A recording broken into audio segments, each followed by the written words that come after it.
The way that I was taught Shakespeare at school was generally sitting around in a classroom, hacking very slowly our way through Midsummer Night's Dream, which is terrifying for two reasons. One is that I didn't know what it meant, I didn't understand the words, and secondly, it's very hard to speak it. It's hard to sight read. If you give any actor in the country Shakespeare to sight read, that's difficult.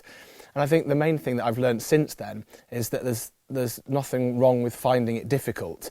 Language has moved on an awful lot in the 400 years, and in fact, sitting reading a Shakespeare for me, quite often you get halfway through and you think, I've completely lost the thread of this speech. This is earlier Shakespeare. It's quite word heavy. It can look to a modern reader and performer as if there are too many words, and I would never get myself in the position of defending every line.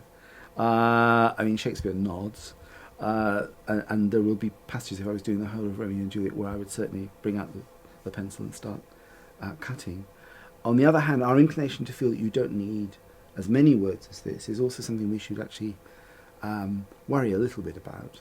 The director, Peter Brook, in his book The Empty Space, talks about an exercise he sometimes used with actors when working on plays of this period, Romeo, Love's Labour's Lost, which was to allow his actors to strip out of a scene everything they thought was not necessary to make the plot travel the distance the scene required.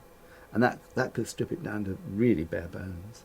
And he would then allow his actors to play it, and he said that often you'd end up with a result which was really quite a long scene, because they would supply a lot of other things in between the lines. Modern acting off the line, where the pauses actually sustain. EastEnders acting.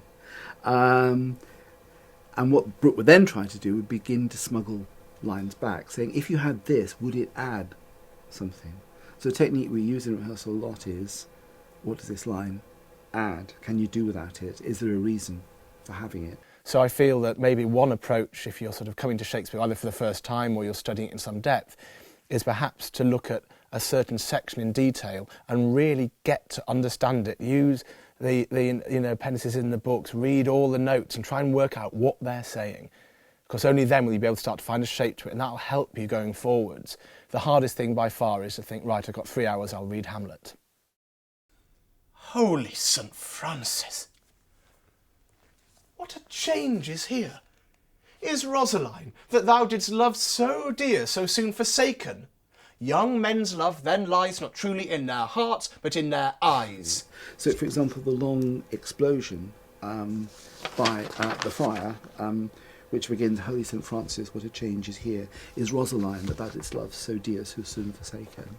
In one sense, you could cut a lot of that if your only interest is getting to the conclusion of the scene. But if, in your friendly version, you ask why might that be there, well, our answer is he's decided already to agree, but as friends might do in a circumstance where someone else has asked a hell of a big thing of them, he's going to make them pay a little bit, you know. He's going to have to, and our Romeo knows that that's what's happening. He's suffering because he knows it's probably going to come out all right. Lo, here upon my cheek the stain doth sit of an old tear that is not washed off yet. If e'er thou wast thyself, and these woes thine, thou and these woes were all for Rosaline, and art thou changed? Pronounce this sentence then. Women may fall when there's no strength in men. Thou chidest me off for loving Rosaline. For doting, not for loving, pupil mine. And bidst me bury love. Not in a grave to lay one in, another out to have. I pray thee, chide me not. Her I love now doth grace for grace, and love for love allow. The other did not so. The severe friar really wants to put him in his place. This man was deluded for a long time that he was feeling something genuine for a girl whom, as it were, he only thought about in his head. Holy St. Francis, what a change is here! Is Rosaline, that thou didst love so dear, so soon forsaken? It was fashionable, it was cool for him. He had street cred if he was moaning after a girl. It's unreal. So this friar's not going to let him... He's genuinely saying, face it, that was not real. This might be, and it's also convenient, because it might bring peace, so we'll go with it. That one wasn't. Young men's love then lies not truly in their hearts, but in their eyes. Jesu Maria! What a deal of brine hath washed thy sallow cheeks for Rosaline? So we've got two different reasons, given the two different versions, for why the friar might say it. And they're good and powerful reasons, we hope, sufficient to need now that, because it actually tells us things about the nature of the relationship between the friar and Romeo that it's different in terms of the two partnerships we've got. The big difference is, I hope, when you see a good Shakespeare production or you're working on one, that actually it becomes clear, because by understanding the verse you start to be able to tell the story clearly, and I hope that's what we've been able to do, is to show different ways of telling the same story. Within the infant rind of this weak flower, poison hath residence, and medicine power.